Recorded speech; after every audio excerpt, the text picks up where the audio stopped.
1992, l'association La Boîte aux Lettres se donne cette vocation de répondre aux besoins d'un public en difficulté. Dans le cadre d'un partenariat que nous avons à la fois avec des personnes qui nous font confiance, nous intervenons pour apporter au public d'être capable d'être autonome par rapport à écrire, compter et lire.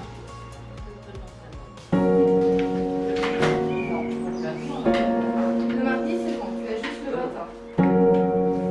Donc, du 8 au 19. Donc là,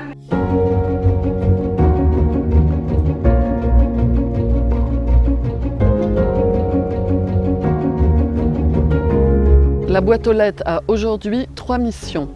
La première, c'est d'accueillir en formation des personnes qui ont été scolarisées en langue française et qui ont quitté l'école sans totalement maîtriser les compétences de base autour de la lecture, de l'écriture et du calcul. donc on va travailler de façon différente. On va toujours travailler la lecture, l'écriture, les mathématiques, le numérique, mais en essayant d'avoir des supports beaucoup plus quotidiens. L'essentiel, c'est vraiment qu'ils mettent du lien entre retravailler la lecture, l'écriture, à quoi ça peut me servir concrètement dans ma vie de tous les jours. Ok, donc tu fais quoi comme atelier à la boîte aux lettres? Je fais du numérique le vendredi, Oui. je fais du raisonnement le mardi après-midi et la principale compétence, c'est le français. Ok, alors ça t'apporte quoi la boîte aux lettres? Déjà, ça me permet de me réapproprier des connaissances que j'avais ou que je n'avais plus. Oui. Et ça me permet aussi de pouvoir m'entourer de nouvelles personnes, de faire de nouvelles connaissances et aussi de savoir aussi ce que je suis capable de faire. Au début, c'est vrai que si on ne se met pas des coups de pied en derrière, comme on dit, pour venir, c'est vrai que moi au départ, je disais ça ne va rien me donner et tout. Et puis en fin de compte, la langue est passée parce que maintenant j'arrive à me remplir un chèque, j'arrive à faire mes papiers, qu'avant je ne savais pas. Et c'est vrai que c'est aidant pour les gens qui n'y arrivent pas. Je dis à tout le monde, moi, toutes les personnes qui peuvent le faire, qu'ils le fassent. C'est quand même donner un bon coup de main dans la vie. Parce que d'être obligé de demander à quelqu'un de faire un chèque ou de faire ci à ma place et tout, c'était dur. Parce que pour moi, je pensais que les gens ils disaient elle n'est pas capable de faire ça, elle n'est pas capable de faire ci.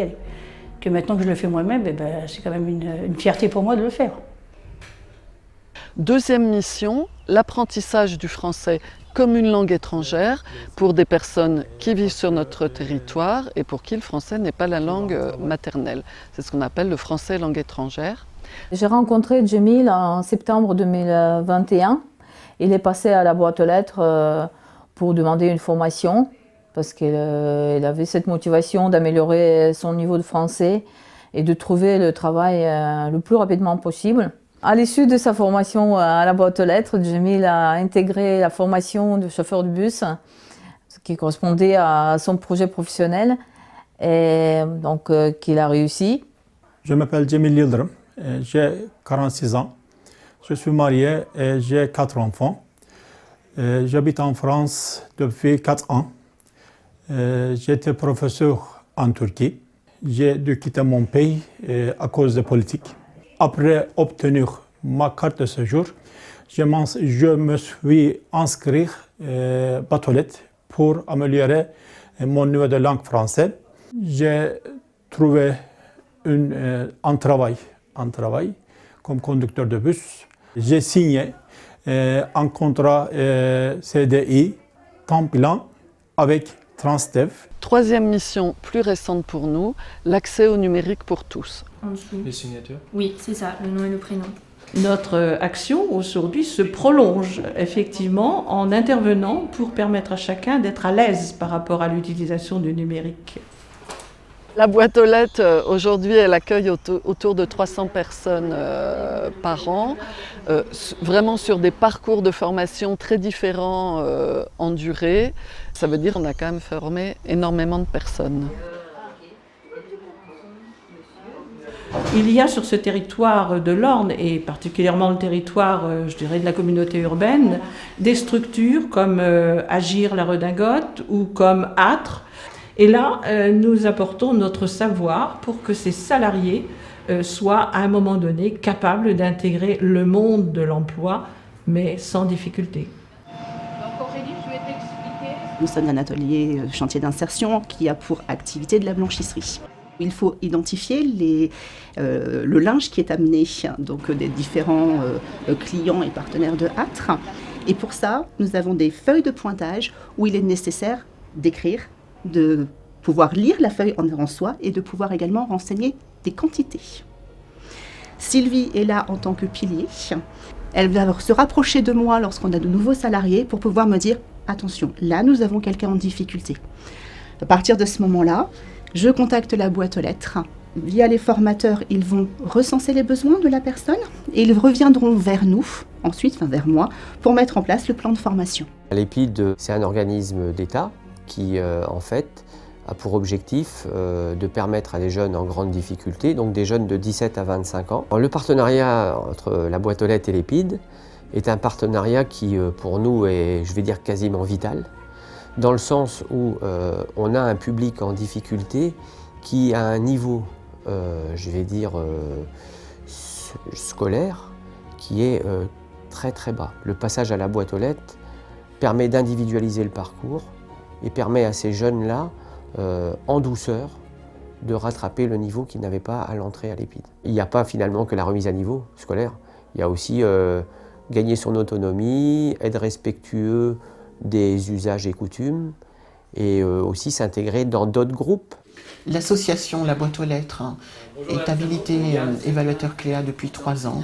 C'est environ une trentaine d'évaluations Cléa réalisées chaque année par deux collègues formateurs évaluateurs Cléa. Alors la certification Cléa, effectivement, en lien avec la boîte aux lettres, pour nous est devenue un plus.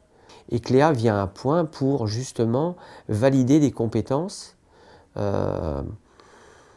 qu'ils n'avaient pas de manière formelle. Et tout ça, mine de rien, ça demande un travail personnel à chacun, mais ça leur permet aussi d'être reconnus. Lorsqu'ils obtiennent la certification Cléa, pour beaucoup d'entre eux, c'est le premier examen finalement qu'ils obtiennent. Ils en sont fiers, ça leur redonne de la confiance. Et aussi, c'est l'occasion d'être reconnus en entreprise. J'espère qu'on continuera à évoluer et que de plus en plus de jeunes iront sur cette certification. La boîte aux lettres, à tout niveau, ça ne peut être qu'un travail d'équipe. Travail d'équipe avec nos partenaires. Ils sont vraiment là pour orienter vers nous les personnes qui ont besoin de nos services. C'est aussi un travail d'équipe en ce qui concerne la formation entre d'une part l'équipe de professionnels, mais aussi un réseau de bénévoles. On a aujourd'hui 25 bénévoles qui accompagnent le travail. Il y a 2 et. Moi, pour ma part, je suis bénévole dans les ateliers informatiques depuis 2012.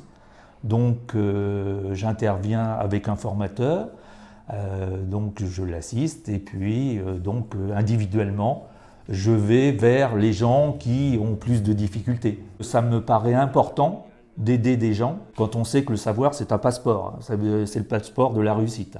Sans savoir, on ne fait pas grand-chose. J'ai beaucoup appris, j'espère avoir appris quelque chose aux stagiaires, mais moi j'ai énormément appris à leur contact. Donc, quand le niveau de maîtrise des compétences de base s'est amélioré, quand les personnes ont repris confiance en elles, eh bien dans ces cas-là, l'objectif c'est insertion dans le monde du travail, c'est pouvoir rester sur son poste de travail, sécurisation des parcours, c'est apprendre un métier ou un nouveau métier en allant dans un autre centre de formation, et puis une amélioration de la vie au quotidien. Et pour l'ensemble de ces objectifs-là, on travaille aussi en partenariat avec le monde de l'entreprise, le monde de la formation et le monde du social. Chaque fois qu'un besoin est constaté, dans la mesure de nos moyens, nous essayons d'y répondre. Et c'est aussi ce que nous ferons demain.